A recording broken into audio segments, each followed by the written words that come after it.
This is the Melbourne Report with Ahron. Hello from Parliament House and welcome to the program. Next week marks the first anniversary of the Baillieu government in Victoria. It's been a bittersweet year for the man that many expected would never win the November 27 poll. Ted Baillieu is often described as a moderate Liberal, yet his government is locked in a bitter dispute with the Nurses Union. He's opposed the carbon tax, and on the whole his relationship with the Gillard government looks tense when it counts.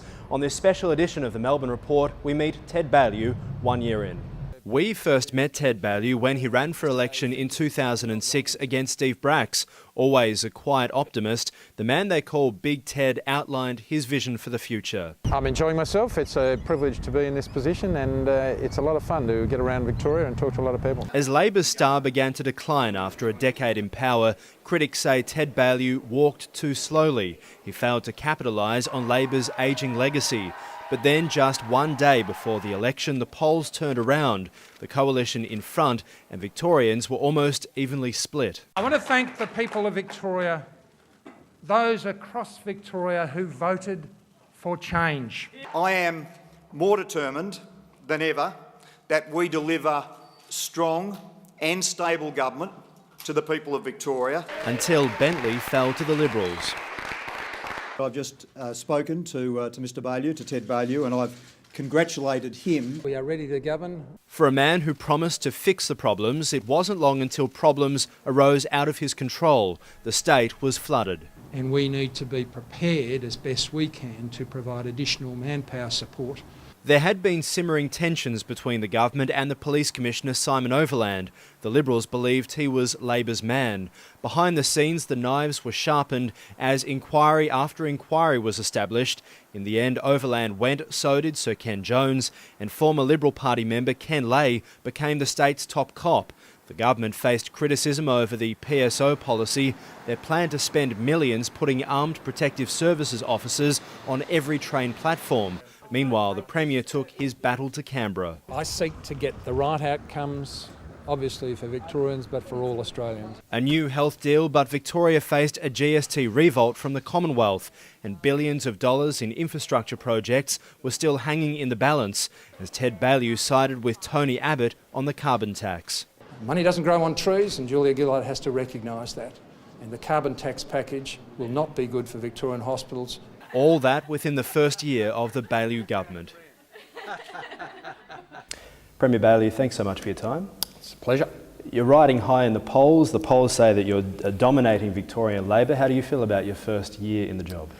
I'm very proud of the work we've done in this first 12 months. It's been a very, very busy year, I've got to say that, and we've faced some pretty challenging circumstances. But I'm proud of the work we've done. We set out to deliver on the commitments we made before the election. We've certainly been focused on that.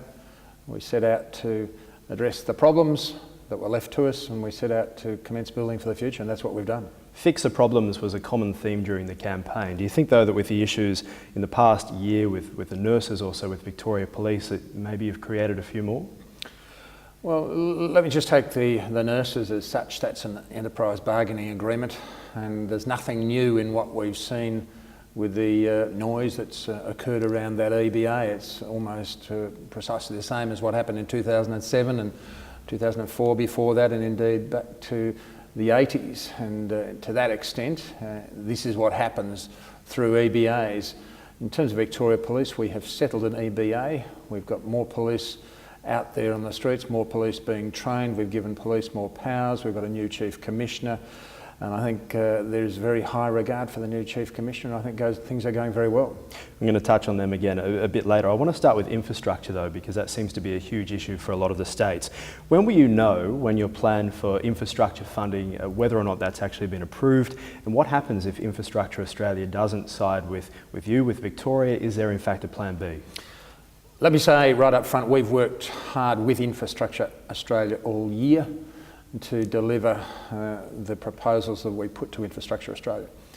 And IA, if I can call it that, works on the basis that they look at the projects that are available in all the states for support or partnership funding from the Commonwealth.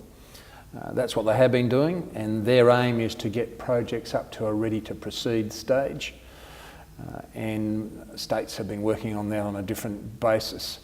Now, the bucket of money at Infrastructure Australia is for the time being largely empty, and I think everybody now recognises that.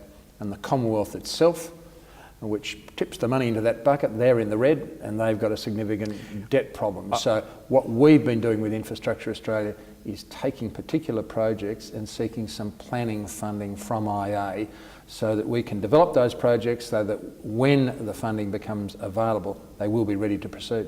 One of the projects that I suppose a lot of critics say isn't really needed is the Avalon Airport rail link, given that Tiger has now pulled out, still isn't an international terminal. Should a train link to Avalon Airport be a priority? Yes, and it is a priority. And the interesting thing is that people often say, boy, we wish we had a rail link to Melbourne Airport. They sure do. And Melbourne Airport does have some significant problems, and we are in the process of doing some planning work on that rail link, and we're certainly not discarding that. But with Avalon, Melbourne is going to have, Victoria is going to have a second international airport, and it will be at Avalon. We've long promoted that. We now have the Commonwealth on board, and we believe the Geelong region is a potential aviation centre for this country. We can put the infrastructure in place now, put the corridors in place, do the planning for it, and when the funding becomes available, with the support of the Commonwealth, put some of that infrastructure in place in exactly the same way as was done for Melbourne Airport originally. Now, along the way, there would have been opportunities to do some more, but the growth is there, the demand is there. We need a second international airport, and this is about putting the infrastructure in place in a timely manner. So it's actually relatively inexpensive to do it at the moment. As we know with Melbourne Airport, it's now going to be a very expensive exercise. Let's talk about industrial relations. Chairman of companies as well as the Business Council of Australia, they're voicing their concern that in fact the union issue is becoming a big issue and that Qantas was a tipping point. Does it undermine the potential productivity gains, the growth in the country, and particularly here in Victoria? Well, we are in a round of EBAs, and they're proceeding in the sequence they proceeded in 2007. If you go back and look at what happened in 2007, police, nurses, public sector workers... So you don't think this is anything different this time around? Well, much of the rhetoric around it is similar, much of the action around it is similar. We can take the nurses, for instance, and in 2007 they introduced industrial action that was taken to the tribunal, and termination orders were issued because the safety of patients, the well-being of patients was threatened, and it ended up being taken to the federal court to impose upon the unions to stop those bans. Now, in sequence, that's not dissimilar to what's happened here. Now, it's not my wish to do anything other than to negotiate an agreement with nurses that is good for nurses and good for taxpayers and good for the health system. Has there been any influence from the Greens, though, given that they hold an unprecedented amount of power in federal parliament? From the Greens? Well, there's certainly no influence from the Greens in the Victorian Parliament. They have some members in the upper house. But we are proceeding with the EEBA arrangements on the basis that we put in place when we came to government, 2.5% plus productivity improvements. We've reached an agreement, a positive agreement with police. I'm looking forward to reaching an agreement with nurses and the other public sector unions as well. I think this is what happens through EBAs. We're in a situation now, compared to 2007, where this is Fair Work Australia that's doing the adjudicating on these issues. In regard to the nurses, they've now twice declared and ordered that the nurses drop their industrial action. We know next week that the federal government's going to release its mid-year economic report. We understand there's going to be a lot of savings, cost savings. What do you think of the idea of trying to balance the books at any cost, and what do you think will happen to the money handed out to Victoria because of it? We lost some $4.5 billion at short notice from the Commonwealth before the budget. After we elected, we moved quickly into, obviously we had a situation with the floods, which is probably the most significant event that we faced, but then we moved into a budget round, and late in that process we got a $4.5 billion hit to our budget. Thank you very much to the Commonwealth. So we've been facing difficult challenges right from the start. Now, I think everybody would understand we're now facing difficult financial challenges in the future. The world economic situation is at best uncertain and certainly potentially very volatile, and that's rubbing off. This country is fortunate to have good trade relationships with Asia, which are assisting. But at the Commonwealth level, the Commonwealth are in the red. They've got mounting debt, and whereas the Commonwealth in recent years has been propping up state budgets with one-off grants, that's no longer happening. And so each state has got its own financial challenges, and when it comes to state revenues, most state taxes are flat at best. So there will be challenging financial situations in front of us. You talk a lot about uncertainty. You've also spoken a lot in the past about the uncertainty being brought on by the mining tax and the carbon tax, as you say. You've joined business in regards to concerns about planning. How do you plan? Now that the mining tax and the carbon tax have now passed through federal parliament, do you think that there is a bit more certainty for business and for state governments? Well, the certainty is that there has to be dealt with, but I'm not sure there's much certainty around the mining tax yet. And indeed, some of the uncertainty about who will be paying and the impact of that, I think now, given the late revisions, has to be reassessed. And certainly in Victoria, we have a lot of the major mining companies domiciled here. Whilst the work might be done in the northwest or in the north, we have a lot of interest in that. Plus, we have our own interests in mining here, and I think there's a bit to be played out in that regard. As in terms of the carbon tax, how that plays out yet, I think there's still a lot of uncertainty about that as well. Where industry will be most affected, what jobs will be affected, and how the compensation will be applied, and how the community at large copes with any additional costs. So there remains considerable uncertainty about that, and on top of that, we know that the federal opposition has said that they will repeal both these taxes. That in itself means we have a way to go before we know. Does that make it difficult for the states, the uncertainty of Tony Abbott saying if they win, which the polls say is likely? Well, that is obviously up to the Commonwealth on both sides to sort out.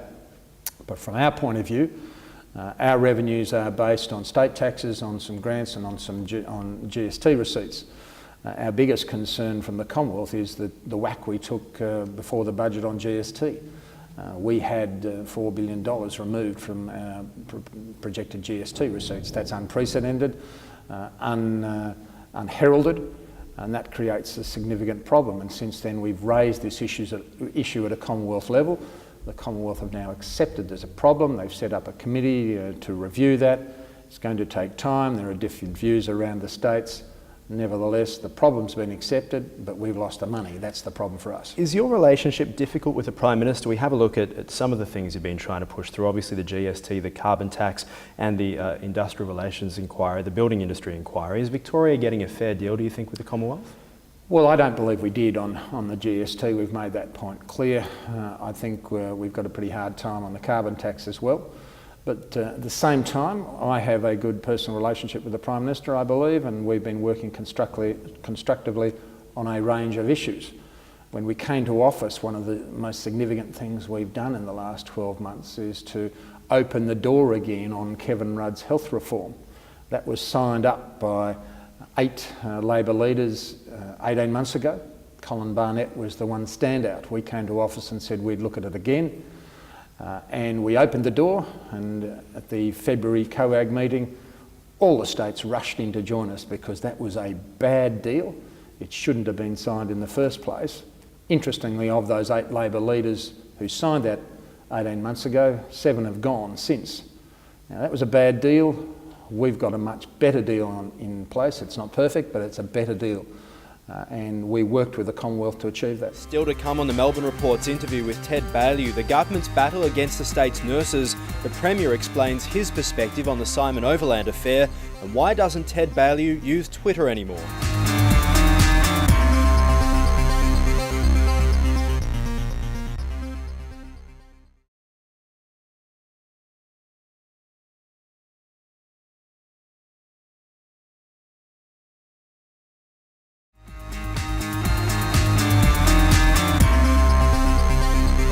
Welcome back to the Melbourne Report. The issue of law and order and the dispute with the state's public sector nurses overtook much of the government's agenda in recent times, with a high-profile dispute between the government, Sir Ken Jones, and the state's public sector nurses.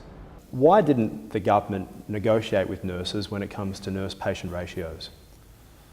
Well, we've been negotiating, and indeed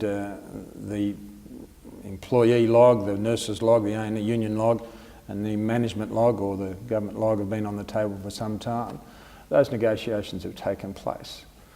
It was the union that sought to take industrial action, and they took protected industrial action, and then applications were made to assess that. They say it's about nurse-patient ratios, though. They've obviously criticised the government. We know this week they were also marching on state parliament. They also say that you haven't offered them a pay rise. In fact, the nurses in Victoria, they say, are the worst paid in the country, and when you take inflation into account, they say it's a decrease. That's just not right. The basis for our EEBA negotiations are the long-term inflation estimates, 2.5% plus productivity improvements. That's what we had with the police. We had 50, 60 plus meetings with police. A deal was arranged. There are significant productivity improvements attached to that, and that's what's available to the nurses and other. So would you pay them 18.5% as you did the police if you got the same sort of productivity gains? Well, we have said 2.5% plus productivity improvements, and that's the position. And there's a management log, and there are issues around which nurses are able to negotiate, and we're hoping they will negotiate. We want nurses to get the best possible result, and we certainly respect what they do. I want to move on to the OPI. A lot has been said about what happened with Simon Overland, the former Chief Commissioner. Do you believe you handled that in the best possible way? I think we handled that issue absolutely the right way. When this inquiry was announced, we afforded everybody involved the rights which they're due. We declined to comment, which is appropriate and in accordance with the law, and I know that was frustrating for a lot of people. When the report was brought down, we accepted the handful of conclusions, and we certainly accepted the 2 recommendations, and the report was very clear that this was a result of the personal agenda of one individual. There's a lot of people who would be looking... We've dealt with those issues, and we've dealt with them appropriately. There'd be a lot of Victorians who'd be looking at that and saying, can we believe that your Chief of Staff, Michael Capel, had met with Sir Ken back in February, that Tristan Weston as well as Bill Tilley had also been involved, and yet yourself and also the Deputy Premier Peter Ryan had no knowledge? Let me just pick you up. There were suggestions about the meeting that took place with Sir Ken Jones and my Chief of Staff, and there was some media play about that. The report made it very clear, and that's been widely accepted by the media, that was not nothing inappropriate or improper about that, and indeed my Chief of Staff was entirely in the clear about that. That was a normal exchange as such between my Chief of Staff and a senior officer, and indeed under the previous government that took place on a regular basis, but nothing came of that meeting. Was it messy though, the way the whole thing was handled, the way it played out in the media though, your personal thoughts? Well, I make the point that when this was raised, we handled it in an appropriate way. There was various speculation in the media, much of which proved not to be correct. Do you think IBAC will make much of a difference to corruption in this state, and where are we at with that? Well, the legislation for IBAC is before the Parliament at present. I think it's, if it hasn't cleared overnight, it clears today. That's the first round of legislation. There'll be some other pieces of legislation which will follow, and that will be up and running next year. And after 11 years of the previous government refusing to implement this reform, we will have an independent, broadly based anti-corruption commission in Victoria, and that'll be a very positive step. ICT, the Ombudsman's report into ICT that came out this week, says there's about $1.44 billion of wastage in government, but it also makes a point there are few signs that any lessons have been learned in the public sector. They say staff are being rewarded for overcost, overtime projects. So what's being done to change that? Well, we've made some significant changes already. This report was a damning report of the previous government's management of IT projects. The Ombudsman and the Auditor General looked at 10 particular projects, including Mikey, the ticketing system, the Health Smart, the Link database Victoria Police proposal, and a number of others. And the report concluded that the over budgets on those 10 projects alone already has reached more than $1.4 billion. And the final cost of that is still to be determined. Now, we've put in place a process now for much greater scrutiny of those projects and much greater involvement. And there are more than 50 recommendations from the Ombudsman. We're working through those. They're cross-department.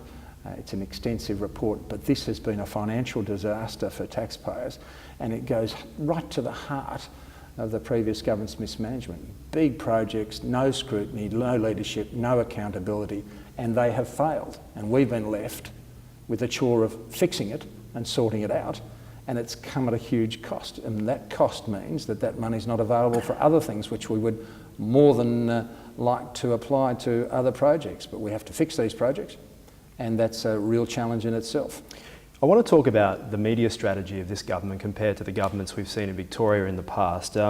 Very different to the Labor approach, less hard hats, I think a lot of people, casual watchers of your media conferences may say, and perhaps more responsive in some ways, rather than setting the agenda of the day. Would you agree with that? And do you feel that the government actually owns the agenda of the day? Well, I don't agree with your characterisation. We're doing what we set out to do. We're delivering our commitments, we're addressing the problems and looking to the future.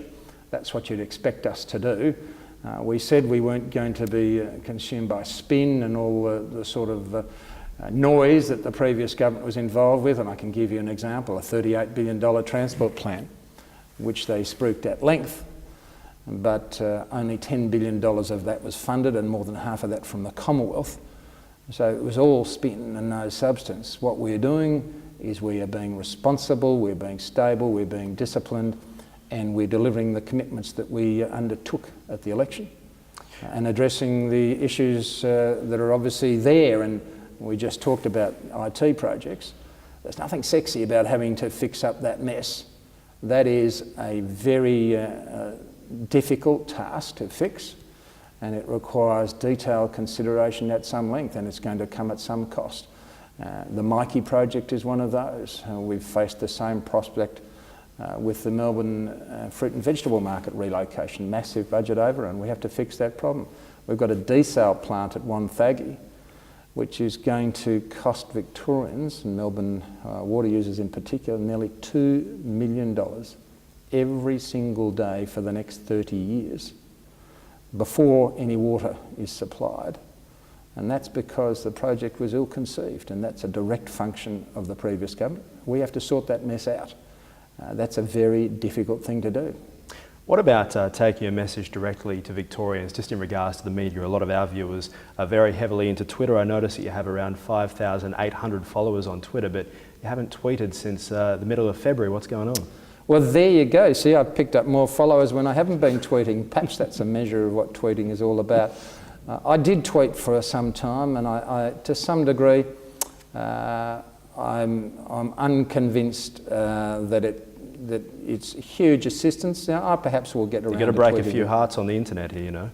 Well, I think tweeting, from my observation, has been interesting in the era rather than anything else, and I may get around to it again, but I think it's more important to spend my time focused on the major issues. Is that what you mean about cutting out the noise there? When I was talking to you about media, these are some of the things that people have been saying on Twitter about the agenda of the day.